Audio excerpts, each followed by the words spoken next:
have so many new faces here tonight. It's so lovely to see all the support. That's what we love about our gallery. For those of you who don't know, our gallery opened in 2010. Does anyone want to guess what number show opening this is? No, higher. Higher. Too high. Tonight is our 71st art movie. So it's thanks to everybody and their support of art at Fox Run. We're just so lucky to have the support in the gallery. What's really kind of neat about tonight's opening that Audrey has moved to Fox Run approximately 2 years ago. And I did not meet her when she moved in. I was not her sales counselor. And it took about a year or so before I met her. And I had heard that she had done fashion illustration. And I was like, oh, kind of sounds interesting. And time went on, and we had a marketing assistant in 2023 who was also an artist. And she went on to open her own studio. But anyway, she was very helpful in putting the bug in Audrey's ear to have this show. And I'm going to leave it at that, but let me first introduce Kerry Roberts Leahy. So there's a small world story here. Jen, can you please just stand up real quick? Jen Dowdell was here 2 shows ago. And during that time, she was speaking, I know you just told me this. We were hanging the show. You were hanging the show, and Audrey stopped to talk to her and to talk about the show. And they realized that they had a very good common friend, which was Patricia Roberts, and her daughter, Kerry Roberts Leahy, is best friends with Jen. And Audrey and Patricia were best of friends as well. And over the years, things happened, but in that one miraculous moment, it all came together. So you are definitely all in for a big treat tonight. And so thank you, and here is Kerry.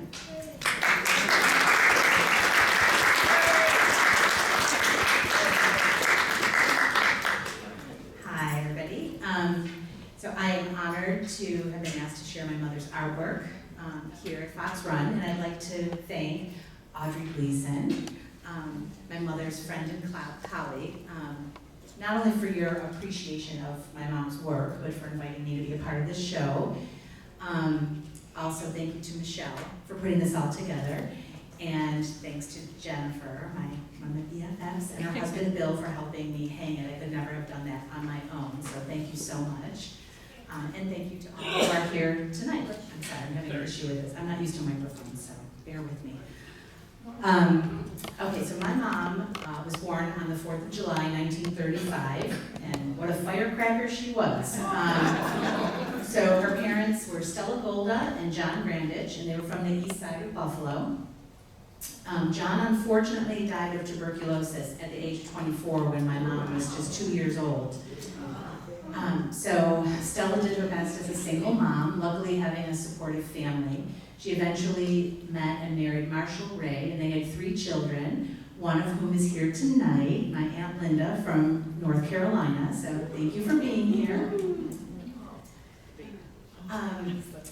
So my mom was and correct me if I'm wrong, Aunt Linda, but creative, pensive child, right? Always drawing, painting, reading, and praying. She said that at one point she thought that she would like to become a nun. I guess lucky for me that didn't happen. So after graduating Girls Vocational High School in 1953, and where is the other colleague here from Girls Vocational? There was a resident who graduated in 1950. Maybe she didn't come to the presentation, but that was really wild. She came up and introduced herself to me tonight. and said that she had graduated from there. And it was really, thinking about it, kind of ahead of its time. So my mother took an advertising class there. And then she was actually offered a scholarship to the Albright Knox Art School at the time, but she had to forfeit it and give it to her friend Claudette because she couldn't afford the art supplies. So instead she pursued an internship at William Hanger Company, which led to full-time employment at L.L. Berger. She met my father there, a layout artist. He was a graphic designer, originally from Detroit. The two fell in love and moved to Chicago, where my dad, he had 2 daughters from a previous marriage.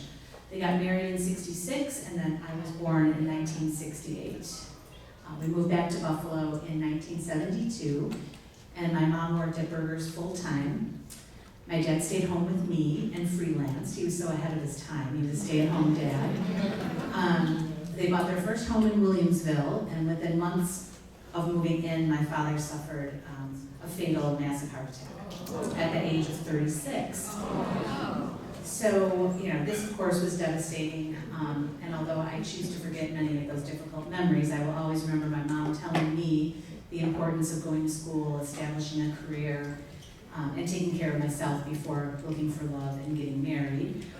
And she inadvertently taught me to be strong, which has really come in handy as of late. I just recently lost my husband, and we went through some terrible times. So she was a strong woman who I'm very lucky to have had as a mom. So she continued to work at Berger's until a better opportunity came along at Amanese. And she had the pleasure of working there until the company decided to switch for photography for their newspaper ads.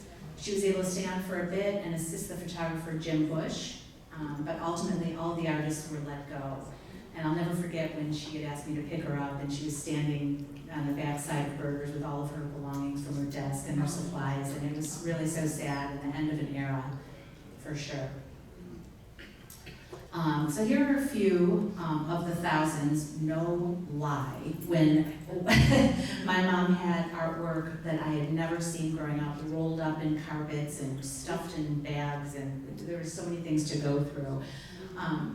But this one is really funny on the right. I love that she saved it because it's got my little scribbles on the bottom there. I'm in the process of cataloging, digitizing, and protecting all of the originals. The work that you see out there, they are reproductions that I had made. So maybe someday I'll have another show with more of her originals or some different pieces.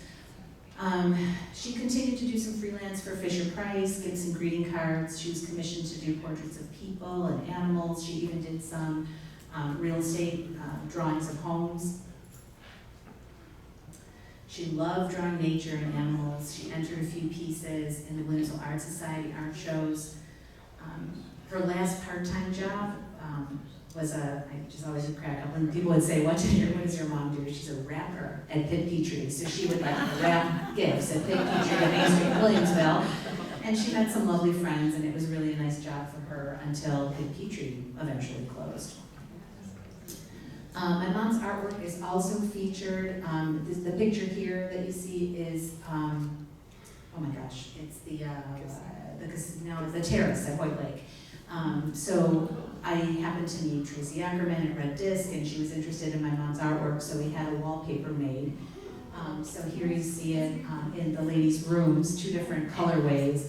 And it's also a Julie Moscato interior design. She's got some in her changing room, and it's really a cool pattern, and any designer or anybody who's interested in it can contact Red Disc, and they'll make it in any color that you like. So, cool. So, she loved nothing more than family, animals, and nature. She loved going to the Adirondacks with us. Sadly, in 2019, we had to make the difficult decision to move her to Tennyson Court, a memory care facility. And boy, was she resistant. Wow, she was tough. But I will say the last few years, she really kind of settled in there, and she would have a lot of fun. I would show up, and I would look and I'd see her, and they would be like coloring or painting or playing bingo, and she'd be laughing, and then she would see me, and she'd be like, oh, when am I going home? So, anyway, she passed away in April of 22 at the age of 87. So I'm blessed to have been her daughter. She was a beautiful person inside and out and talented beyond belief. She was humble, actually too humble for all that talent. And hopefully she's smiling down, I'm not gonna get emotional, smiling down on us tonight. And I know that she's happy that I'm presenting. She would never want to be in the limelight, for sure. And that's it. Love you, Mom. That's all I got.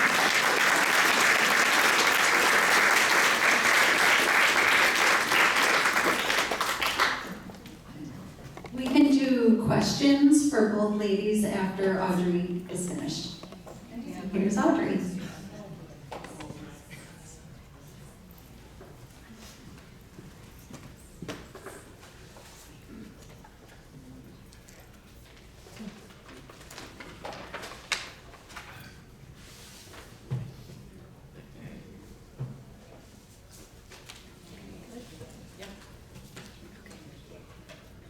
Well, I started out as a painter. I started out as a painter. There you go. Better? Yeah. Okay. And of course, I painted, and then I went to, I got a job at Saddler's. That was my first job. And I went to visit a friend, visit a friend in Rochester. And I went to visit the art gallery, McCurdy's in Rochester. And they were so kind. They showed me all through their department. They introduced me to the artists. They gave me big panels to take home. And they said, well, your art looks pretty good, but it's pretty small. And would I do them some bigger artwork and send it in? And when I did, they eventually offered me a position, and so it was a huge deal for me at that time to move from Lackawanna to Rochester.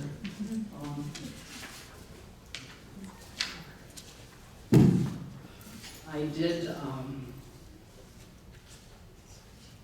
I had been drawing all my life, but then my father used to call me the doodler. But I attended a parochial school where there were no art classes were offered, and not until I got to college did I ever have a formal art course. And it immediately fanned my passion for art into a flame. So I enrolled at Buffalo State Teachers College because my parents thought teaching would be a good profession, and I didn't have any better ideas of my own. But the college art classes changed all that, and despite the warnings of the art professors, that it was a dog-eat-dog world out there, I decided to go for it. And I switched to Albright Art School at the University of Buffalo, and I landed my first job at Saddler's department store, which was a very fun store, and I enjoyed every minute. 2 years later, I moved up to McCurdy's in Rochester, the department store. And then 3 years later, I became a full-time fashion illustrator at the William Henger's department store, where I met Patty, who I'm going to talk about in a few minutes. From 1976 to 1984, I was a fashion illustrator for L.L. Burgers, and since 1984, I've been a freelance artist. I went to Florida, and there were writers in Florida, so I thought, well, I will use words as a medium, so I wrote my memoirs. All I can say is that of all the artists that I've ever worked with, and I'm telling this to Kerry too, and I worked with some tremendously famous artists. Not famous, but they should have been famous. They were tremendously talented. That Patty was the only fashion illustrator that I felt that elevated the fashion illustrations to a level of fine arts. And I really think anything down there could be an Albright Knox. I'm not very good at speaking, but I'm going to speak anyway.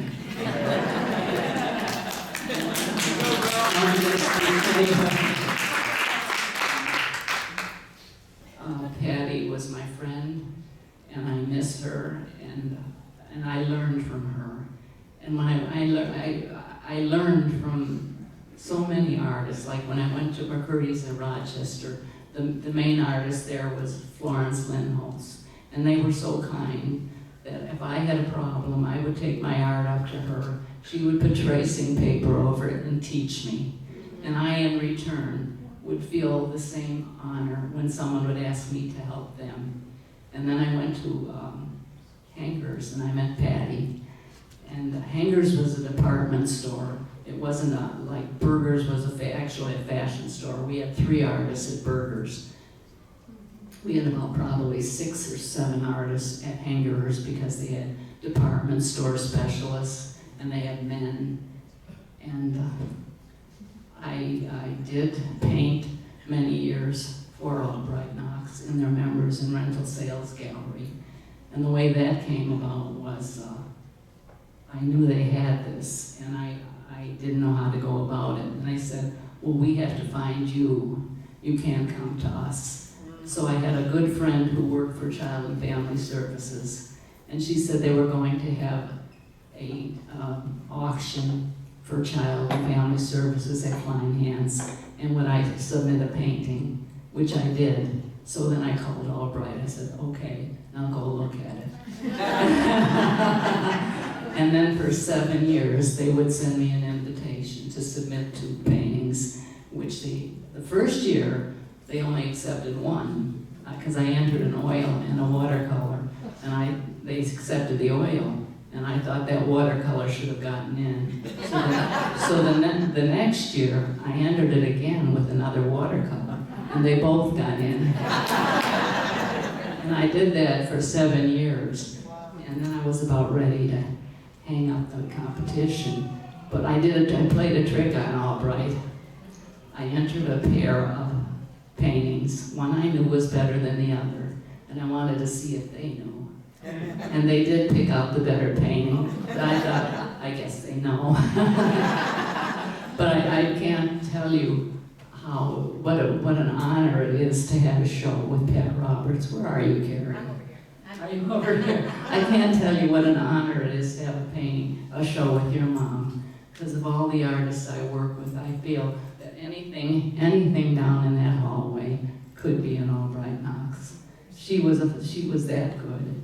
And I'm kind of winging it up here. But I did Buffalo State, their archival committee I donated 100 fashion illustrations to them, which they are keeping for me. And I think, Killian, you have the... Yep. Do you want to flip through them with us? Yeah, okay. He's going to let me be in charge of something technical. I can't even keep this up to my mouth. So anything you want to ask me. No, this one sucks and this one makes it go. I'm really good at this. And that'll flip to the next slide. So I leave it as it is until I want to flip to the next side. Yep. So what we did is even complicated to me when I worked at the stores. The art director would do the layouts, and then I would be given the actual merchandise to put on a rarely did we have a real model. We would model for each other once in a while, and those were the best drawings. Then he would leave room for the logo, for the type, for the art, and everything, and then I would do the artwork, give it to the art director, and then they would send it to the engravers, and that was a whole other ball game. They made zincs, and the zincs were beautiful, and I even would have had one of those zincs, but I was told that they actually melted them down and reused the metal, which was okay, but I would have preferred one of the basement zincs because they were more complicated and more complex. And then from there, I would go to the engravers, and we would get glossies, and we would get proofs back, and then it would go to the newspaper. And so about every day, we would have something in the paper. And that's what I did want to say, was that I'll just read you this short thing. The collectors, I wrote this because I like to write. Collectors are searching for our artwork. We were the last of a dying breed. The fashion illustrations before photography replaced us in the mid-'80s. During our reign, you could open a newspaper and know exactly what story you were looking at by the style of the art. Stars were born. We knew our heroes, Patty. We knew our heroes by the quality of their work and observed and learned from them. Unfortunately, our work was bought and owned by the stores that we worked for, and it was appreciated only for its ability to sell merchandise. After about 6 months' time came the management's house cleaning project, and all that beautiful artwork was delegated to the trash bins to make room for more art. So much of it was thrown away. 30 plus years of timeless work, I only managed to save about 1% of my art, which fortunately, much of it was given to Buff State. I don't want to make the same mistake with the rich memories that I have accumulated working with these wonderful, wacky people. And in an effort to preserve my experience as an artist, I have used words as my medium to paint a mural to remain unimpaired and strengthen their quality over time. Thank you, Audrey. And so, Killian will show you.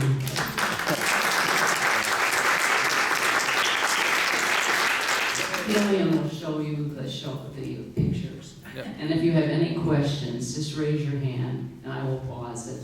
If I can do this, okay. I'm going to have to walk around here a little bit and keep the microphone in front of me, right? Watch your step, yeah. I see it. Okay. This Killian very generously set up for me. So if you have any questions, please let me know, and I'll press this one, right, Killian? Yeah. Okay. The color ads were done different than they are now. If you look in the papers now, even the obituaries is completely different. It looks like they're painted. But what we did, like if we did a 3-color ad, we had to do them on acetate overlays. And we had to do the little crisscrosses so that the newspapers would line it up right. So sometimes you would see some things that were a little bit off. Like that was just a 1-color ad, but I had to do that on an acetate overlay. Okay, now do I do this? Yep. Okay. And I'll just keep flipping along, and if anybody has any questions, just feel free Do you have a to story, ask. Audrey? Do you have a story about any of those? Not really, no. We did not have models. I just went with what the art, well, like I said, what the art director would do. He gave me a rough. I had a mannequin. They'd bring the clothes up. I put the clothes on it. They left room for the, now down on the bottom on the left, that would be a glossy scent from the engravers. Up on the top, that's the actual newsprint. That's why they're taking care of them at Buff State, because they're keeping them in a climate-controlled area, and hopefully that works. The only big mistake I made was we used rubber cement, and we did not know that was acidic. And that did, like in some spots you'll see it will. In some instances, well, you'll see. Okay. That was McCurdy's. And they're kind of a mixed bag here. They might have hangers or whatever. But, and I did do a little bit of work for Mabel Leahy too. But you can see up there with the little girl on the left where the acid is eating through it. I did a lot of shoes because when I worked at Sadler's, the art director was a shoe artist, but he used airbrush. And I thought, well, I'm just going to learn how to control that medium. You know, I used lamp black. We didn't use water. We used chemicals. In Rochester, we used we used chrome light in Rochester. And in Buffalo, we used fluorographic. And it was just a little, not quite as wet as water. And I thought, well, I'm going to learn how to control that. And my art director at Sadler's did show me where to highlight them and how to highlight them. The one in the middle there, that says McCurdy's, that's the very first one I ever did for McCurdy's. And at that time, they had a style where they did not use lines or linear work, so we had to do it all, we didn't have to, it was just the way they did. And I do remember that was the first one I did, and I was probably 21 years old. So that still exists, your first one that you ever did? It does. It's at Buffalo State. Okay. It's at Buffalo State. And the advertising manager came back and he looked at it, and I was so young, and he said, "That's pretty good. What are you gonna do when you grow up?" So anyway, so some will be from McCurdy's. That's hangers on the left, hangers in the middle, McCurdy's. So that was the process. They did the layout, gave us a rough how they wanted it, and rarely did we ever have a live model unless we posed for each other. One in which case I will show you we did when my best friend did that for me. Okay. So I'll just sort of flip through them. And like for instance here, that's a color ad on the right. That was a mistake the art director made. She was supposed to have, where I have blue lines, it should have been like black lines on the left. So she made the mistake, but it was kind of amusing in a way because all the other art directors from the other stores thought that was very creative. I did. This is the one I was going to tell you. My best friend Janice Balsterzak, who I work with, and she lives in San Francisco now, did pose for me. And to have a live model, that was the ultimate. And I had to do that one on that's a 3-color ad, so I did that on 3 different pieces of acetate with acetate ink. And that's sort of how they came about. It started with that. That was a drawing. They probably do have the original drawing down at Buff State. And let's see. There's that one. There's that one.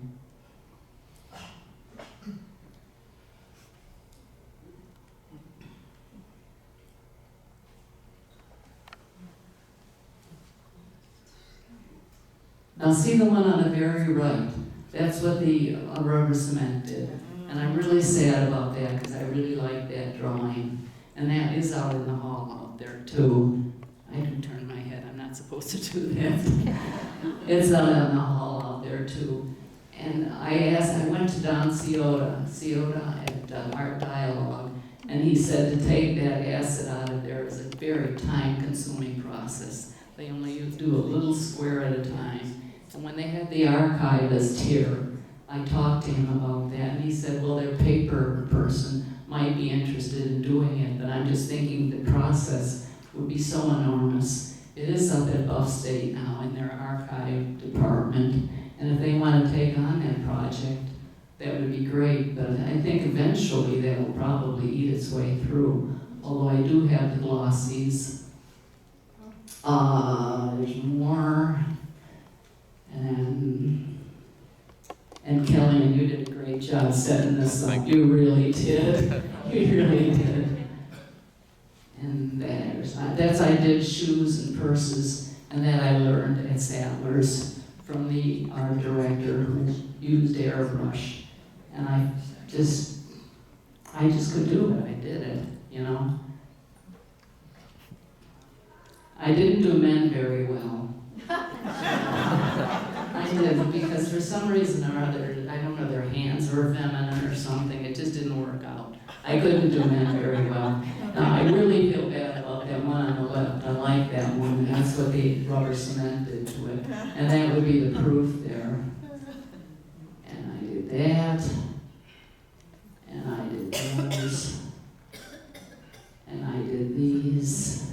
And the last, the big one in the middle, my husband and I were snowbirds, and that was probably one of the last drawings I did. And I took it from the Tallahassee Democrat. There was a live model that they took a picture of, and I thought, isn't she sassy? So I called it Sassy Lady. And I did a lot of freelance work too, because when my kids were little, I wanted to raise them. So my husband would pick up the artwork for me and deliver it for me, and I could do it at home. I liked doing the fur, that was fun. And look at that, Jimmy Carter up there on the top, you can tell. You're not going to see those ever again. It's a lost art. they're not gonna have those, they don't have the art departments, they don't have the stores, they don't have newspapers. So it's kind of a shame because, not only for the artists, for everyone. And these, they're the only two original pieces of art that I have right now, and they're out there in the room with my paintings, and I'm gonna hang on to those.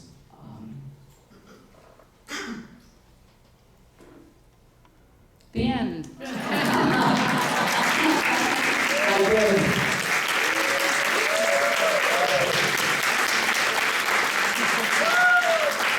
you so much.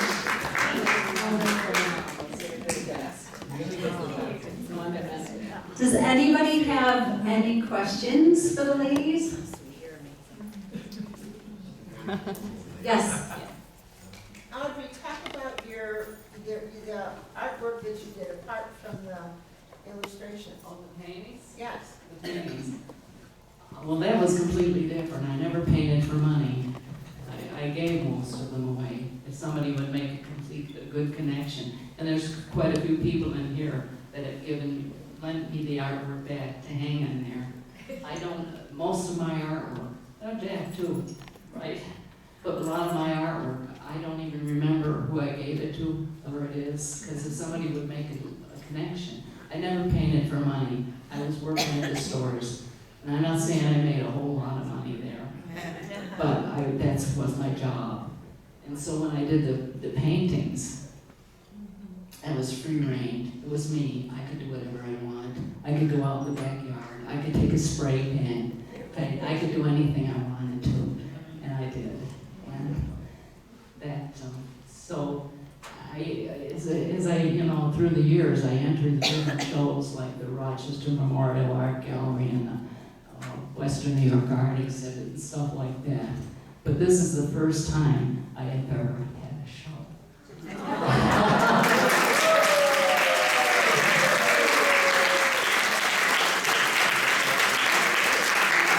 That's about it. What? Are you painting anymore? You know what I did? And this is at Fox Run here. They have these little workshops, and they had one where they wanted wash drawings of birds. And I take everything I can because I want to put myself into a position where I will paint and draw. And it's out there, and I liked it. It's out there in the room there. It's at first I was going to sell it, and then I thought, no, I think I'm going to keep that one. But I don't, I can't paint like I used to because you need a studio. And that was one of the requests I did make, and they thought it was a good one. And when they build their new building, I know they're going to put an art studio in it because you guys, you got your workshop. we need a studio, and I can't paint my room. I can do acrylics. Yeah, I can do acrylics. I can do watercolors. My favorite medium is oil. And that is probably because it's so forgiving. It takes 5 days to dry. And when I worked at McCurdy's, I said I used RIT as a studio, and I could go back and forth. And that's what it is. Any other questions? Audrey, say something about your stories, please. About my stories? Yes. I can read you one. Okay. As a matter of fact. When I went to Florida, there were a lot of writers in Florida.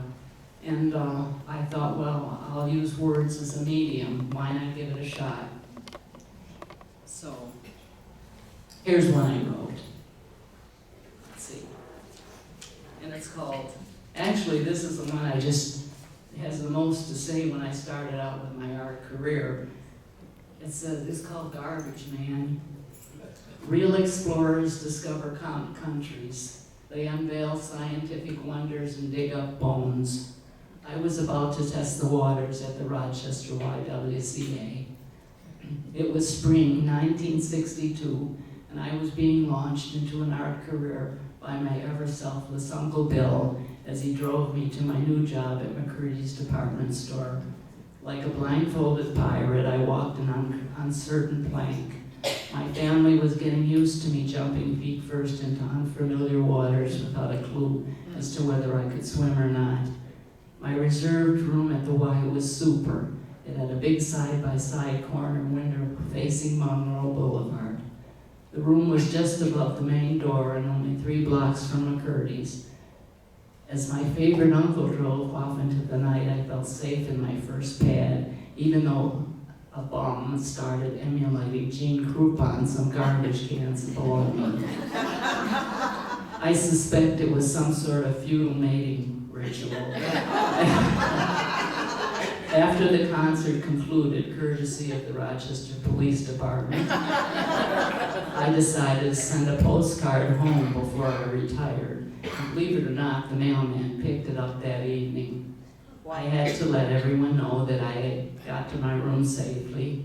After all, this was Rochester, not Australia. Some strange land. It was only a distance of 80 miles from Lackawanna.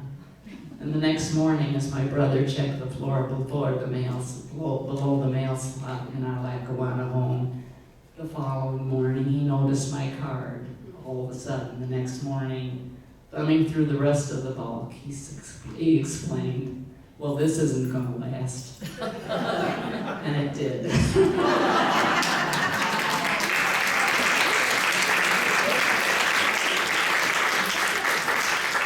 Thank you. Any other questions?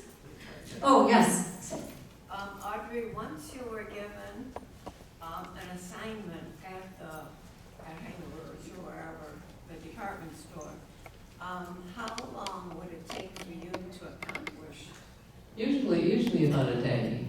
Oh my goodness. No, really, that's a day. If it was, it could take a day and a half, But usually about a day I get them done. And then in about 2 days they'd be in the paper, They'd have to go through the process of the zincs and everything, And it was a completely, beyond that, I don't know all the intricacies of it. But I do know what I did, and then I would go to the engravers.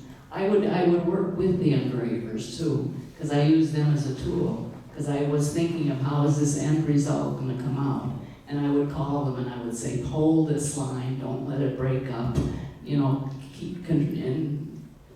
then they'd send us back and forth. But it was usually about a big ad, like a 3-color full-page ad, that might take. Well, I did the drawing. The drawing wouldn't take more than a few hours. The acetate overlays may have taken some time, but that was my part.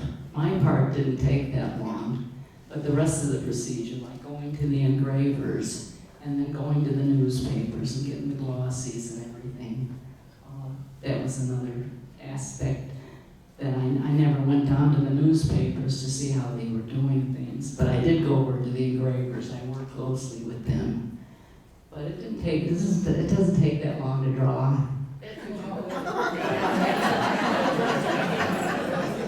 Yeah.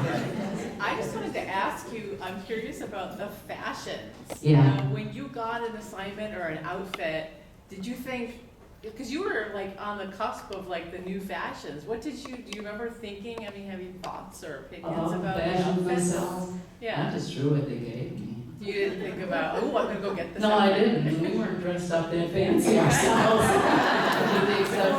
with the exception of Louise Etchell. She always was a charmer. Oh. Yeah. But no, not really.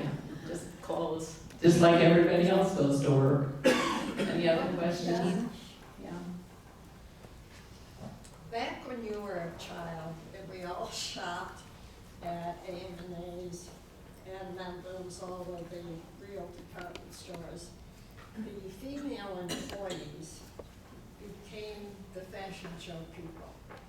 So even, back then, in order to sell female products or others to men, the women would walk around the department store trying to sell the female merchandise. And they would periodically have fashion shows of the women and employees. And were any of those employees, they're not really experienced fashion show people, but in those days, any female. Nobody was ever allowed up into the art department. They had to go into the art director's room, and that was a real break. Because when I first came from Rochester was a terrific store in McCurdy's. And when I first went to Burgers was a family-owned store. The buyers ruled. As a matter of fact, they wouldn't even come up and look at our artwork. I would take it down on the elevator, the actual artwork. And one of the buyers in particular would throw things around and everything. So I couldn't. That was just for 3 months I worked there. And I'm not talking about my whole stint at Burgers. The rest of it was wonderful times. But when they had an opening at Hangers, I couldn't wait to get over there because they were not allowed into where we were. They had to go into the art director's room and deal with her, and they did. You know, I never had a problem after that. But the stores had a deal. You could not apply for a job in another store if you were already working at a store. They had it all sewed up. And when I finally did get over to Burgers later, and I worked with Ron Thomas. You know Ron Thomas. He was the art director then, and never had a problem. Never had a problem again. And what? We feel blessed to have you here. Oh. Would you care to share how or why you chose Fox Run? Why? I came here with my husband when he was my late husband, and it wasn't his cup of tea. He would rather be out in a tree. And he was not that social. We weren't ready. And then when he passed away, I came through with my sons. And my youngest son said, "Well, this is pretty nice. How old do you have to be to get in here?" But this is the right place to be. This is a great place, and I'm really so glad to be here. And everybody here is so helpful. Michelle, Killian, you guys are all wonderful. And this is a great place to be. I can't speak highly enough of it.